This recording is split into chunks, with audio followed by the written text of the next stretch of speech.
Bonjour Janice. Bonjour. Vous êtes acteur, réalisateur, vous êtes membre du jury court-métrage au Champs-Élysées Film Festival, on va en parler. Mais d'abord peut-être une question justement sur la situation en raison de cette pandémie. On sait que le cinéma partout dans le monde est touché de plein fouet. Certains se demandent déjà à quoi ressembleront les prochains tournages, distanciation physique notamment. Comment est-ce que vous voyez des choses à titre personnel?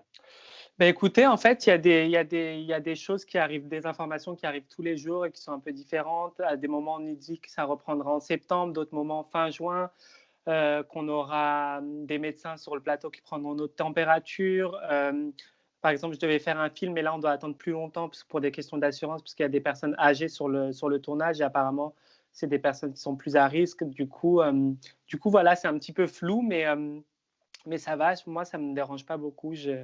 J'essaie de prendre les choses comme elles viennent et je me dis que tout arrive pour une raison, donc ça va. En tout cas, vous, pendant cette période de confinement, vous avez donc regardé des courts-métrages puisque vous êtes membre du jury du C'est ça. Champs-Élysées Film Festival. C'est pas une première fois pour vous hein, d'être membre d'un jury, hein. Non, mais un jury de court-métrage et online, c'est la première fois. C'était un festival qui m'a inspiré parce que je me rappelle souvent, plus jeune, je voyais dans le métro les affiches et ils avaient toujours des affiches avec Marilyn Monroe et c'est le plus gros festival parisien. Et du coup, c'est vrai que ça m'avait toujours intrigué. Et là, quand on m'a proposé, j'étais comme OK. Qu'est-ce que ça demande de particulier vous êtes acteur, je l'ai dit, vous avez déjà vous-même fait un court-métrage. Qu'est-ce que ça fait d'être de l'autre côté, en fait, de juger au fond le travail de ses pairs? Ben, en fait, c'est très bizarre parce que j'ai l'impression, ça va être bizarre ce que je vais dire, mais il ne faut pas avoir d'empathie parce que moi, à certains moments, je me disais, oh, mais ça se voit qu'ils n'ont pas beaucoup de budget, oh, les pauvres, oh, faut les aider. Oh. Et en fait, il ne faut pas du tout, il faut juste être un spectateur et être aller avec son feeling, en fait, ne pas avoir de trucs assez professionnels en se disant, bon, bah là, ils n'ont pas eu plus de budget, ils n'ont pas eu ça. Et c'est une mauvaise manière de juger, je pense. Et pour vous, Janice Bouziani, c'est quoi un bon film, que ce soit d'ailleurs un court ou un long métrage? Qu'est-ce qu'il doit avoir comme effet sur le spectateur ou sur la spectatrice? Provoquer une émotion, toucher? Mais je pense toucher, se faire poser des questions, quelque chose d'agréable. Moi, en tant qu'acteur, c'est pour moi un film qui me touche. C'est aussi un film euh, dans lequel j'ai envie d'en voir plus ou de connaître plus de choses sur le réalisateur qui l'a réalisé, d'être intrigué par les acteurs, d'avoir envie de tourner avec le réalisateur qui a réalisé ce cours. Et pour moi, un cours, c'est très bizarre. Pour moi, un cours, c'est comme un premier rendez-vous galant. On va boire un verre, ça dure 1 heure.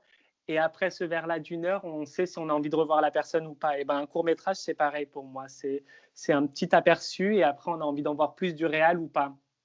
Il y a un an, Janice, on vous avait vu monter les marches du Festival de Cannes avec Afsia Hersi, réalisatrice du film Tu mérites un amour, et toute l'équipe du film. Le festival est reporté, un Festival de Cannes. Pour vous, Ouais. quelle est la suite? Ben, moi, la suite, après Tu mérites un amour, c'est génial parce que c'était une sublime histoire pour moi et ça s'est super bien passé après. J'ai enchaîné avec un film de Sylvie Verred qui s'appelle Madame Claude, après un film de Yamina Benguigui qui s'appelle Sœur avec Isabelle Adjani, entre autres. Et c'est des films qui devaient peut-être aller à Cannes et j'ai appris aujourd'hui que les films allaient être reportés en 2021. Donc, c'est cool. Et puis voilà, et là j'ai des projets, je devais être au théâtre, mais à cause du corona, c'est en stand-by. Pareil pour des films que je devais faire. Mais c'est cool, j'adore cette période bizarrement parce que ça me permet de faire d'autres choses, ça me permet de... Et j'adore aussi qu'il y ait cette édition online de ce festival parisien parce que ça permet aux gens qui ne sont pas à Paris de le découvrir et gratuitement.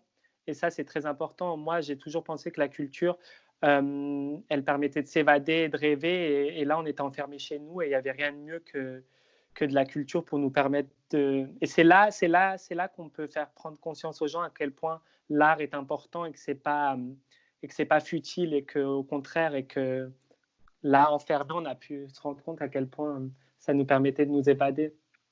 Bien, merci beaucoup pour toutes ces informations, Merci à Janice. vous. Merci d'avoir été avec nous dans Maghreb Orient Express sur TV5 Monde. On espère vous revoir très prochainement. On suivra bien entendu votre actualité.